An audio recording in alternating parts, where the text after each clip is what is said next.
નમસ્કાર દર્શક મિત્રો, ન્યૂઝ9 ગુજરાતીની સાથે હું છું આપની સાથે પાયલ બામફણિયા। વાત કરીએ સમાચારની તો કાળઝાળ ગરમીથી બોટાદ શહેરના લોકો ત્રાહિમામ ગરમીથી બચવા લોકો ઠંડા પીણાનો સહારો લઈ રહ્યા છે, ત્યારે રોડ રસ્તાઓ સુમસામ જોવા મળે છે।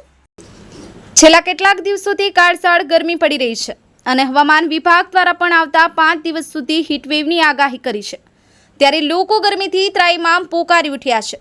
ત્યારે બોટાદ શહેર અને જિલ્લામાં છેલ્લા કેટલાક દિવસોથી કાળઝાળ ગરમી પડી રહી છે। 42 થી 44 ડિગ્રી તાપમાન નોંધાઈ રહ્યું છે અને જાણે આકાશમાંથી અગનગોળા વરસતા હોય તેવો અહેસાસ થાય છે। ત્યારે બપોરના સમયે બોટાદ શહેરના મોટાભાગના રસ્તાઓ સુમસામ જોવા મળે છે અને એકલ દોકલ વાહનોની અવરજવર જોવા મળી રહી છે। ત્યારે મોટાભાગના લોકો ગરમીથી બચવા ઘરે રહેવાનું પસંદ કરે છે, તો કેટલાક લોકો ઠંડા પીણાનો સહારો લઈ અને ગરમીથી રાહત મેળવે છે। વર્ષે ને વર્ષે ગરમીમાં વધારો થઈ રહ્યો છે, ત્યારે ચાલુ વર્ષે તોમ ગરમીથી લોકો તોબા પોકારી ઉઠ્યા છે। કલ્પેશભાઈ ગાંધી, આ વખતે જે તડકો પડે છે એ દર સાલ કરતા 43 થી 44 ડિગ્રી અત્યારે પડે છે અને બપોર 4 વાગતા 45 ડિગ્રી 47 ડિગ્રી સુધી પહોંચી જાય છે અને લોકો તડકાના કારણે ઠંડા પીણાનો ઉપયોગ કરે છે।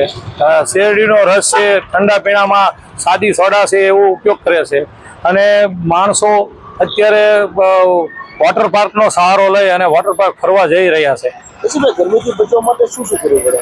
ગરમીથી બચવા માટે બસ કાંઈ નહીં, ઘરે 1 થી 4 1 થી 5 સુધી બેસી રહેવું પડે, આ સિવાય બીજો કોઈ સ્કોપ છે નહીં।